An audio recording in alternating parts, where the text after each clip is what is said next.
Vasara puikus metas susidraugauti su sportiniais bateliais ir imti rūpintis ne tik sveika mityba, bet ir daugiau judėti.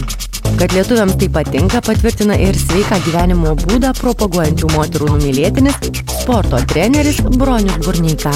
Lietuvoje iš vis per metų, nežinau, gal 10, kada išpopuliarėjo sportas tiek gamtoje, tiek sporto klubuose, tiek įvairiose studijose.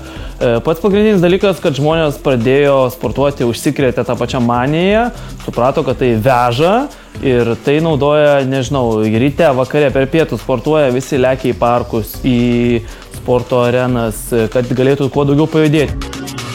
Kad tai tikrai anot trenerio veža, patvirtina vaizdai. Parkuose kone grūstį susidaro.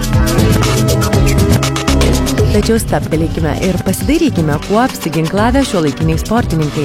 Pasirodo, su bėgikais kartu sportuoja mobilieji telefonai su ausinėmis ir gera muzika. Šiuolaikiniai moteris pasiryžusi gyventi sveikai turėtų pagalvoti ir apie kitas priemones. Moterims norinčioms lieknėti, mesti svorį ir tai sekti, tai svarbiausia sužinoti, kaip tai sekti. Tai šiuolaikinės priemonės gana gali puikiai tai padėti nuo telefono iki apyrankės, to pačio laikrodžio, kurie seka pulsą ir galima matuoti, kiek žmogus sudegina kalorijų, kiek užtrunka laiko, koks pulsas, kad nenuklysti į šalis, būtent kokioje zonoje pačioje pulso dirbti, kad treniruotė būtų efektyvi ir veiksminga, o ne nusikankinti, nusiarti ir iš to negauti naudos. Viską supratome ir nieko nelaukdami kartu su Broniumi keliaujame į didžiausią buitinių prekių ir elektronikos parduotuvę, kur patys pamatysime, kokių naujovių siūlo šiuolaikiniai gamintojai, pradedantiesiems ir profesionaliems sportininkams. Priemonė, kuri sportą gamtoje pavers tikrą pramogą, nedidelė vaizdo kamera fiksuojanti pačius netikėčiausius kadrus.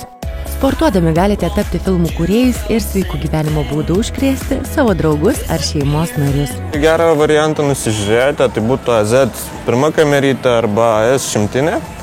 Jos gali iš karto filmuoti tiesiogiai ir būtent per šitą apyrankę jūs viską matote, ką jau filmuojate. Kadangi kamerytė įjungta, galima sekti, tarkim, kamerą padėjus netgi ir ant žemės, galite viską įamžinti ir žiūrėti, kaip viskas tai veikia. Toliau apžiūrime išmanųjį laikrodį, kuris suskaičiuoja sudegintas kalorijas, seka pulsą ir signalizuoja apie perkrovą. Išskirtinis yra tame, kad realiai būtent į galą yra integruoti netgi 4 sensoriai, pagal kuriuos seka visiškai jūsų visą kūno veiklą.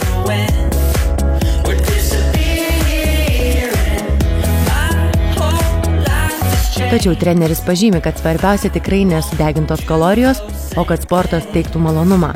Kad taip ir būtų, reikia pasirinkti tinkamą savo treniruotės. Ryte tinka aktyvios treniruotės, bet jos neturi būti labai aktyvios. Jeigu jos būtent atsikėlus ir lengvai užkandus, tai neturėtų būti super intensyvios treniruotės, nes automatiškai dar organizmas nėra pabundęs ir galima privesti iki to, kad išsiplės aorta, nes kūnas nepabudęs, kraują pradedam varinėti ir iš to naudos negausi. Iki pietų, prieš pietus, per pietus tinka jėgos treniruotės, svarmenys, vakare po pietų irgi tinka svarmenis. Aktyvios treniruotės į patį vėlumą vakaro irgi nereikėtų nukelti, nes vėliausia treniruotė turėtų būti apie 4 valandos iki miego, kad spėtų organizmas nusiraminti ir nueiti miegoti, nes jeigu mes sportuosim 10 vakaro, o einam 12 miegoti, tai galiu garantuoti, kad neužmigsite.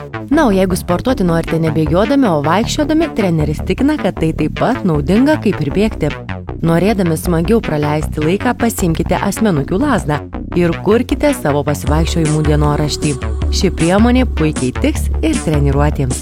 Išsiaiškinę, kokios priemonės gali praversti sportuojant, grįžkime prie trenerio Broniaus patarimų, kurie naudingi visoms moterims pasiryžusioms nuo rytojaus keisti savo dienos režimą ir gyventi sveikiau.